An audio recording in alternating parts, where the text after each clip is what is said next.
Hello and welcome back to the Making It podcast. It's good. We are back in a different studio today, here for episode 74.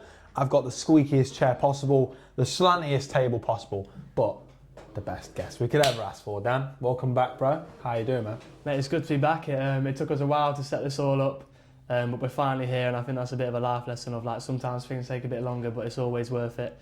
I'm excited to be back in person. It still feels funny. It does feel weird, doing it in person. I think especially because we're just in the loft of like a bit of building, but it's going to take us a bit of time. But I'm good, bro, and I'm excited to talk about my week. It's been an interesting one, adjusting to being back home. Yeah. And I know you were talking a bit about motivation this week and always feeling like you need to do more.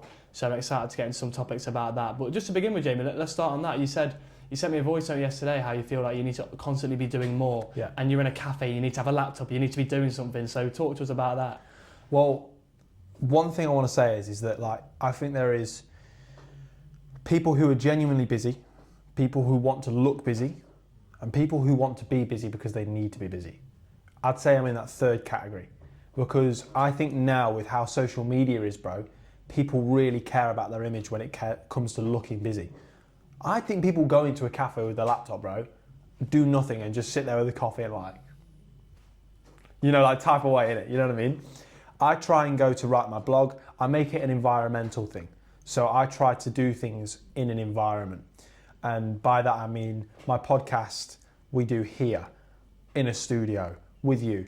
My blog I do in the cafe. You know, all these little things, I try and do it in a space where it harbours the most creativity and sort of the best thinking possible for that project that I'm working on. So I was thinking to myself this week, I went into the cafe, I think it was actually yesterday, we got rained off, so we did half the day's work. And I was kind of sitting there and I'm like, I've got my iPad with me. And I was looking at coaching sessions and then I did that, drew up what I want the books to look like for next season. And I was like, what do I do now? I'm like, I need to do something. So I checked my reminders and I'm like, you can't cook your mince in a cafe. Like you can't, you can't like call the GP at like 4 o'clock, whatever. So I'm like, I'm just not busy. So I just thought, I'm just gonna sit and listen to music and just drink a coffee. And it was good. Like I feel like since holiday, I've actually just enjoyed relaxing and I've enjoyed the idea of not being busy and just accepting that. And also using my time to go to the gym when I got free time. Like today I was meant to be doing stuff with a friend and they can't do it now, so later on I'm just gonna go gym. Like go coffee with you, go home, chill for a bit, go gym. Like that's what I'm gonna do today because I think we have to make the most of the time we've got free, but also not worry too much about not being busy all the time. Like it's okay. And I think I'm someone, bro, who's been busy for so long, all the time, and all of a sudden life slowed down. I've got one job now where I work 2 days a week. That's it, that's all I've got. So maybe different after today, but it's just one of them, innit? But yeah, and it's that spending time by yourself, which we were speaking about on the last episode where I brought up the guest episode with Ollie, and he was saying how he struggles to not be busy. Yeah. And my good neighbour Sergio, Italian neighbour, he comes from an Italian background and he sends me like reels, and they're often AI reels on Facebook, but talking about how Italians, they take their time with things, they take their time with coffee, with food, with spending time with people. And when I was in Portugal, when you're in Mallorca, you take your time. But also I also think maybe that's not just a holiday thing, but also that's the culture there. Right. When I was around Isaac and his family and his friends, they took their time with things, they took their time to eat.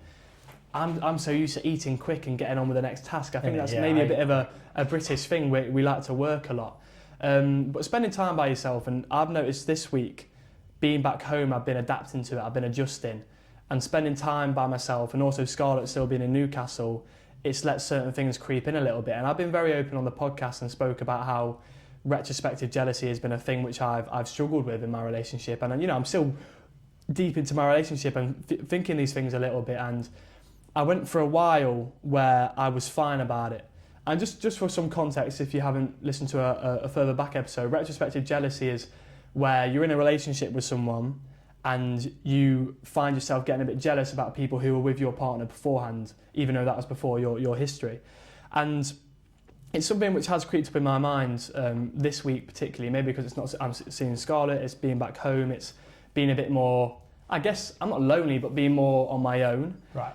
And I went for all-you-can-eat buffet with Adam last night, and you know, it was really nice to be with him because he said he used to experience that, and we had a good conversation. He listened well and he spoke to me about it, and you know, for the longest time now, I've actually been really good with it, but all of a sudden, I've had a little bit of a blip, and it taught me something about, you know, a lot of the time I'm very energetic, and this week I found I've not been as energetic. I've been a bit more mellow, which is fine. I'm not been like really sad or anything. Yeah.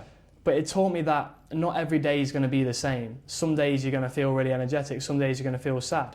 Sometimes that thing that's been bothering you is going to bother you for a month, and then for the next 6 months you're bliss, and then it hits you. And I think it's just understanding that not every day is going to be the same, and life does fluctuate because not the 6-7. Sorry.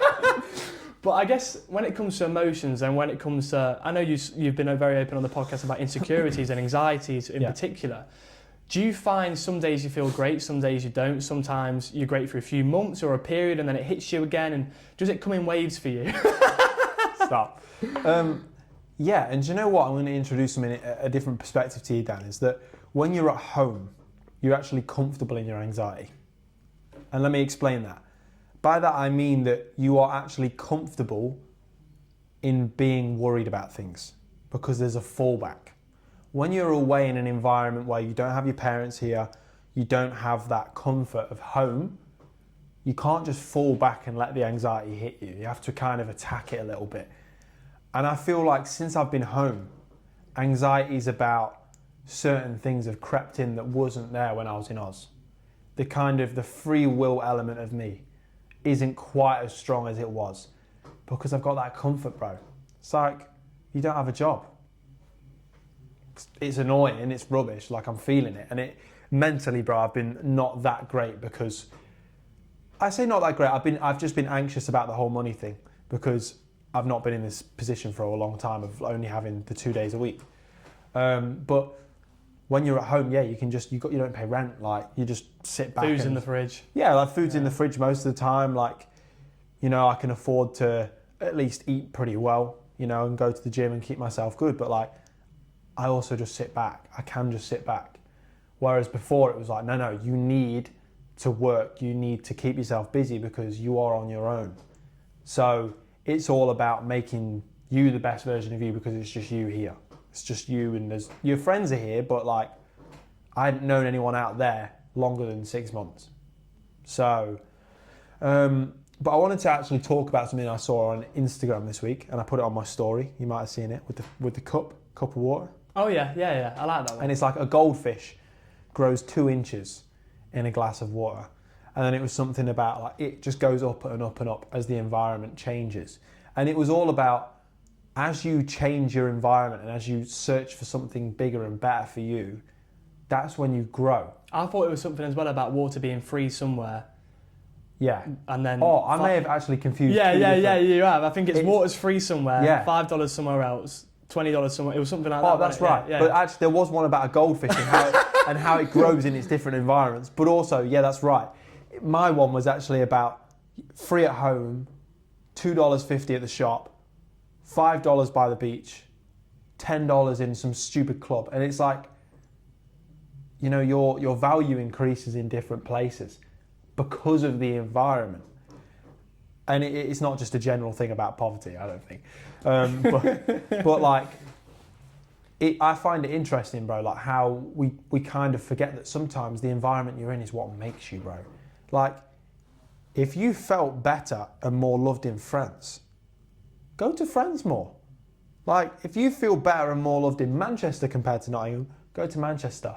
Like, go be where you're best. That's it. Home is always home. Home will always be here. So you haven't got to worry about where home is. For us, anyway. We're very lucky, bro, I think, in that respect as well, that we do have home, we have good family, we've got people that look after us and love us when we're here.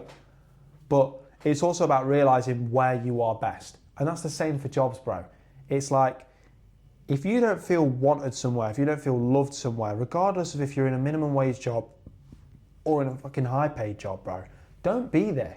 Well, it's not good for you. Like, I think there's so much more to life than just chasing the bag, mate, I think. And it's easy for me to say because I don't have a lot of money, I don't have kids, I don't have all these things. Yeah, but while I can say that, I'm going to say it. I'm not going to just sell myself out for a 3 or 4 year contract doing something I hate, because why would I do that? Yeah, I think it teaches you a lot about value. Let's say, for example, my good friend Isaac. Yeah. When he first joined uni, he was around a group of people who, he wasn't forced to meet, but he kind of had to meet because he lived with them. They were in his accommodation. Yeah.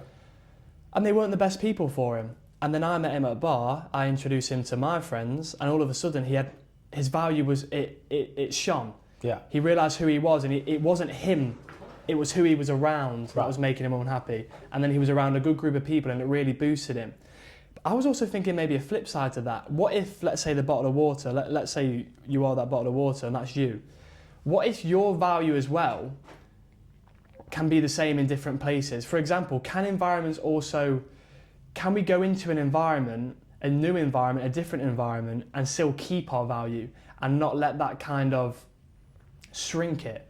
However, the flip side to that, like we always talk about the equilibrium, is the environment does have a massive impact. And I think in terms of friendships, I think that really makes a difference, like the people you're around. Yeah. I spend a lot of time with you, I spend a lot of time with other close mates. I like to go for coffee with some people, I won't go for coffee with others because I feel like my time with them is very well spent, and that's something which I spoke about on my journey of being on the podcast. And since I've been at uni, I'm narrowing that sort of like circle of people who I really see as good people. But can you also keep your value in different environments? Well, your value is in your principles, right? I would say that your value comes from your principles. So if you are a strong principled person, I think you gain value from that. In terms of, if you're known as a good person, Dan, who helps people out like you are, well then that's your value. That's where you get part of your value from. It then comes to, but what is your value to? Is your value to someone else?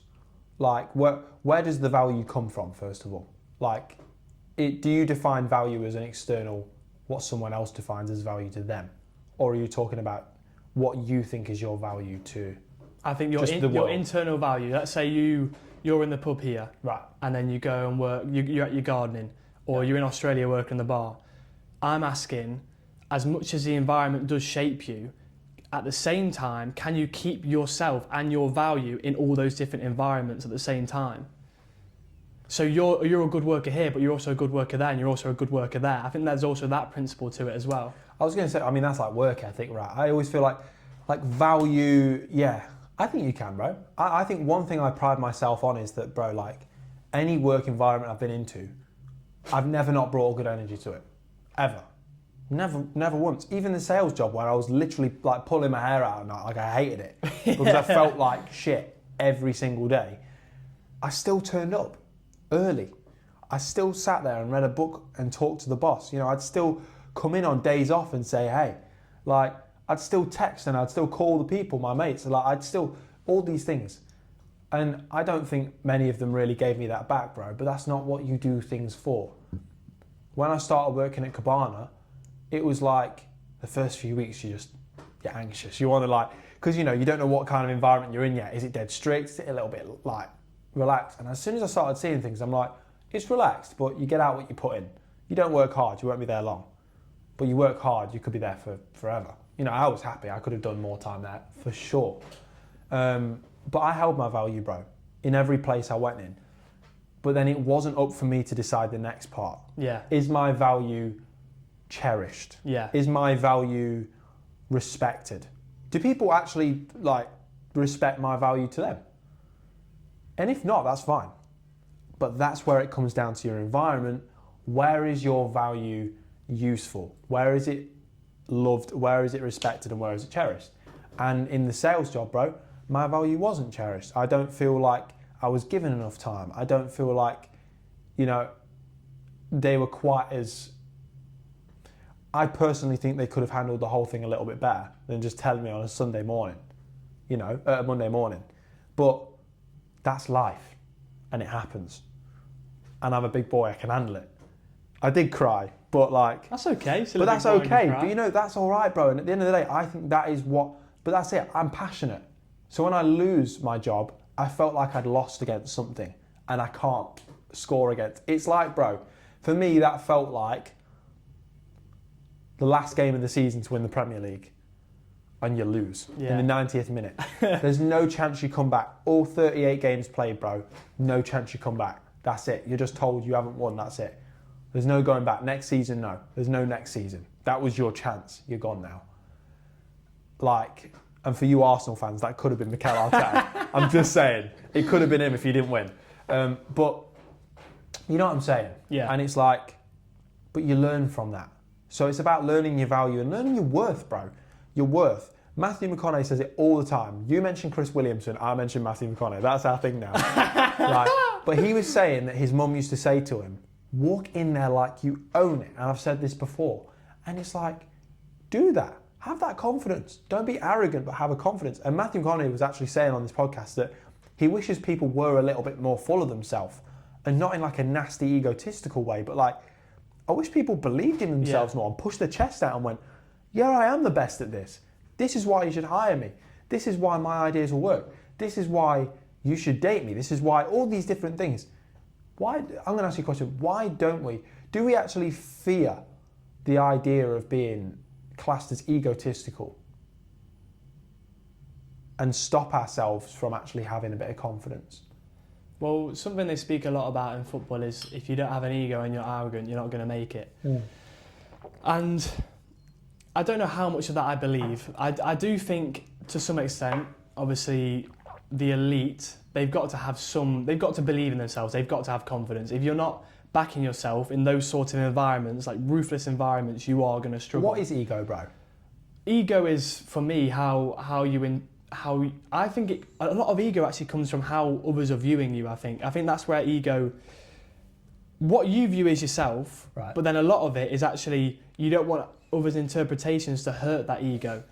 And I do think we should believe in ourselves, but I also do think there's a way of going about it. Let's say, I don't know, let's say you're working in the kitchen here, right, and you walk into the kitchen and you go, oh, I'm the best at peeling potatoes, let me do it. And you're taking someone else from doing that. Like, okay, you might be the best, but like everyone has an opportunity and you don't want to shrink someone else's light. But believing in yourself in those sort of environments where you've got a choice of either I hide away from this or I believe in myself and I do that thing which I know I'm good at and I show that I'm good at it. Yeah. I think that's where you have that choice, and that's where I don't think it's necessarily related so much to ego and arrogance. I think it's just being confident and believing in yourself. Is that a comparison you can make, though, when you mention the kitchen? Because in my opinion, if you walk into a kitchen and do that, you're a twat. That's what I mean. You don't want to come across as a bad person. But then, football and kitchen are very different. I wouldn't say that most kitchens are a high-stakes, high-performance environment in terms of growth and like... Performance, like because most kitchens in the world are pub kitchens, all these places where there is a standard, you meet it, you're good. Like there's a difference when it's like Michelin star, and there's definitely high performance in every industry, right? So I'm not discounting that for 1 second. And also you still have to work fucking hard if you're in a kitchen. So fair play to everyone that does it, because you do it, bro. It's like, it can be one of the best jobs, I think, and I've met some of my best friends, including yourself, in the kitchen. But when it comes to football, bro, you do need an ego, because, in my opinion, to make it, because I used to play with a mentality of being nervous, and you could tell. If you're in opposition and you can see a weakness like that in me, you're going to eat away at that. So I think in a high performance, high stakes, fairly high risk game, in a creative setting where football is not really a real job. Let's be right, it's not a real job. So anyone that works in football can't moan. It's not a real job, bro. Like, it's a sport. We like watching people run around a field and kick a ball. Yeah, but I would still class it as a real job. It's a real job, I know what you mean. But the real jobs in the world are people who go to the fields, doing your bins in the mornings, building your houses, like cleaning your sewers. That's real work, bro. You are fortunate to be a footballer, I guess. Fortunate to be a footballer. People who work in football are a little bit different because admin, coaching, there's all real life preparation. There's a lot of admin to it. But if you're playing football, bro, it's not a real job. Yeah. You still get stressed, of course, but that's through passion. But in that high stakes, high performance environment, bro, I think you need an ego, because A, it's the mental game you're playing against your opponent. And B, bro, it's like, well, where do you deserve to be? If you just think I'm happy with my level, people won't want to sign you because they're like, but why don't you want to play up higher than that? Do you not want to play for us? Like, you've got to sell yourself. Life is about sales, isn't it, bro? At the end, you are literally a salesman for yourself your entire life. And if you don't have a well-balanced ego, how can you sell yourself? Yeah, and I do completely agree. I think maybe comparing the kitchen to a football context, it wasn't the best comparison. And I do think in high-performance contexts like football, you have got to have that ego in terms of believing in yourself and thinking you're the best. You look at Cristiano Ronaldo, one of the best of all time. He believes in himself. And I remember hearing that in Sunderland's academy, they asked the dressing room who believes they can play, I think it was either play in the Premier League or play for England. And Jordan Henderson was in that room as a teenager or a kid, and he went, I can. I've seen that. I think you may have sent it me potentially. Yeah. And that part of me doesn't think it has to be all ego. That's just believing in yourself, but there is ego to that. You've got to puff up your chest and think, I am this, I can do this. But I also think there's culture to that, because I just watched Dear England about Gareth Southgate in England, and when he came in, there was a big culture change. Yeah. There was a lot of, I think, arrogance and players thinking they're the best, and a lot of rivalries in teams, and he came in and kind of merged the players and created that good environment where they were connected and people were together, not against each other. And that's where I think ego plays its roles in different ways. Ego can divide people, but it can also bring people together in terms of we all believe in ourselves and we all back ourselves. And I've been watching that, and it was really cool to see, like, it was very psychological. They had a psychologist called Pippa Grange come to help them. But I also watched something recently that Gareth Southgate did about young men in this country and about struggling to get work. And I think since Gareth Southgate's stopped being the England manager, I think in terms of finding a new purpose, I think going into this sort of avenue of discovering young men and their struggles at the moment, I think is a really cool thing to do, and I really rate that. And I watched it, and it was really eye-opening to see how a lot of young men who haven't gone into education or haven't got loads of qualifications are struggling to find work, because they were saying the amount of qualifications you have to have these days. And back in the day, you leave school, you can go into a factory job, or you can work. It was quite easy to get a job, and I think there is quite a thing right now with young men where Matthew McConaughey touched on it really well on Stephen Bartlett's podcast, where as a man you feel like you need to have a purpose, you need to be providing for something, you need to be someone's service, or otherwise you feel like, who am I in this world? And you notice it with a lot of people we know, they struggle with not having that identity, and I think that's something young men are struggling with at the moment, with not having work and stuff. So I really recommend that watch. But I guess, what's your take on that sort of topic? Masculinity isn't what it used to be or what people have always defined it as, bro. I feel like, masculinity doesn't have to be as rigid and as cold as I think it used to be.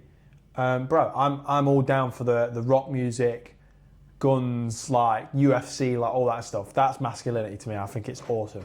But bro, there's so many different types of people in this world. They're all living their own different version of masculinity. The point that I live by this is, bro, as long as you're happy, man, then do your thing. It doesn't bother me.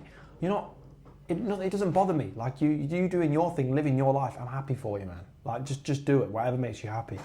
And I feel like with the masculinity thing and young men trying to find a purpose, not even just a job, I think there's a broader thing, a purpose. Yeah, I agree. Because of the way social media is now, and the way actually life is, bro, politics, everything is shifting towards a very extreme pattern of we need to blame someone to make something work for us. The reason you haven't got a job is because of X person. The reason you haven't got this is because of the banks, or because of tax, or because your job is fucking shit. Like all these different, no, it's not. It's not like this. The problem with the world is now we're all jumping to conclusions quickly.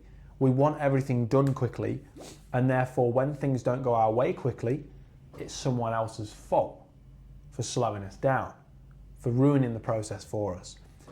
And I think as young males, we're always competing with ourselves, with other people, and because of the whole, the way the mental health thing is at the moment with young men, I just feel like people worry so much about competition from others that they just stop. Well, you look on social media now and someone's making £1 million in a year on online. And that comparison, I think, for young men is also a massive thing, because beforehand you never got to see that. You saw just your neighbours and what they were up to, and now it's like you can see everyone and you can see the person at the highest of heights. Yeah. And comparing yourself to that, you just feel small. But also, bro, people go, he's making £1 million a year. How can I do that? Do you want to do that? That's what I want to know. Do you want to do that? Do we all want to make £1 million a year? Put your hands up. Yeah, okay, fine. Like Jesus Christ. Like, who doesn't want to make £1 million a year? Please, because you're lying if you say, I don't want that, it's not my thing. Bullshit. The point is, how do you want to make £1 million a year? First of all, the £1 million a year shouldn't be the aim, right? I was just about to say, that never should be the aim. It should never be the aim. But I want money, bro. I want a lot of it. I want my family to be secure. I would like to have kids as early as I possibly can, and therefore I need money.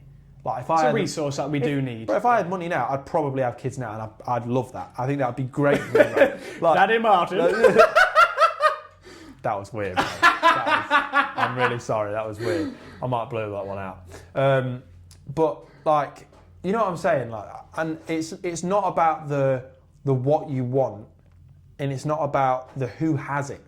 It's about how do you want to get that, and why do you want to get that? And that is what you would class as your purpose. Yeah. And the problem is people are now attaching their purpose to someone else's success. And it's like everyone's looking at success as this different, I'm making money online, I'm doing this, or I'm running a business, and they go, I want to do that. But what do you want? Do you want the money, or do you want the purpose? We can all do and replicate what someone else is doing and make money, I'm sure of it. Will you enjoy it? Will it work? And will you sustain it if it's not your true passion? That's my question. And my aim for this year, bro, is first of all, get myself back on my feet with work. Get myself working regularly enough that I can afford things that I need. Get the studio working fully and get my coaching done, bro. This is it. I want my UEFA C this year. You're doing yours. So big up to you, bro. And thank you, brother. Big up to everyone that's doing it. Yusuf as well. Shout out. I want to do my UEFA C. I want to get into coaching. I want to do a full year. And then after that, we'll see what happens. But like, my purpose, I think, bro, is within football. It's within sports. And I think I've got a brain for it. So I want to use it. But, you know, at the same time, you see people online and they're doing analysis. They've got 100,000 followers. You go, fuck, I need to do that. But even then, you don't need to, bro. But I can do more. I can always do more. And I'm going to push myself to do more. And I am going to push my chest out. And if someone challenges me to do something, I am going to do it, bro. Because I believe in myself. And I know I can make it in this job that I want to do. I know I'm going to be a good coach. I know I'm going to help develop people. And the biggest one, right, I know I'm going to make an impact, bro. Yeah, bro, 100%. And I agree. But I also think we are very fortunate to know what our passion is and what our purpose is. And I know a lot of people who want to know what that is, but are struggling to find that. And I think that's where maybe you do get that void with some young men, because they don't know what that is. Yeah. And sometimes you don't find out what that is for a while. So I think it's a journey of self-development, but I think it's a journey of trying to understand that you go at life at your own pace, and comparison is, just like you said on The Onion, that first ever in person, you can't compare yourself because not everyone's on the same level playing field. And it's hard if you don't know what your passion is. We are very fortunate that we know what ours is. Yeah. But just trust yourself, back yourself, and understand that even if you are comparing yourself to someone else, I guarantee there's a lot of stuff under the surface which isn't as intriguing as it looks. Also, bro, comparison is the thief of joy. Remember that one. That is one of the best things you can ever. Don't compare yourself to other people. No one is on the same level playing field as you. It's you for you. There is a way all the time. I think with the no comparison, I think there is also a good way of comparing. So say if I see you, let's say you do UEFA C and then you get onto a UEFA B before I even thought of doing that, I'm going to compare myself to you to go, I want to level up myself to do that. So I don't know if avoiding comparison is... Is that comparing or taking inspiration or... I think, yeah, that's the thing. I think that's what I'm trying to come across as, is like, I think sometimes it is also good to look at others and get that inspiration, but maybe that's the thing. It's don't compare, but make sure you are looking at others for inspiration. And in terms of inspiration, I brought this today because I wanted to say a little message. That's younger me. My parents got this on my 18th, and I just think it's very important, especially in terms of a purpose. Is I feel like we do forget that young kid that we were once. And I think when we grow older and we become an adult, that becomes our identity now. We're an adult. And I think we should always keep our younger self within us and do it for our younger self, brother. So let's do it for our younger selves, man. Another Making It podcast. Come on! In the bank, episode 74. Thank you so much for listening. I just want to say as well, if you are on Spotify, you really are missing out. You can actually click to see the video on Spotify as well, so feel free to do it. But I just wanted to say, if you can, we're getting lots of follows on Instagram at the moment. We're doing really well. We're over 320, I think we're at 326. Yeah. If you can follow us on Spotify as well, please join us. If you can drop a 5-star rating as well, it just helps us out wherever you can. And TikTok as well. Yeah. TikTok, please get on it, Making It Poddy across all social medias. Email us, makingitpoddy@gmail.com. Get involved. This could be you sat here with us. We've got 3 microphones now. You just can't see the other one. There was another microphone. But there was a microphone down there. But don't put it down there. This could be you sat here with us. Tell us your story. We're always looking to hear from new people. Thank you so much. Have a great week. See you next Tuesday, 10 in the morning. Peace. Take it easy. Feel so right.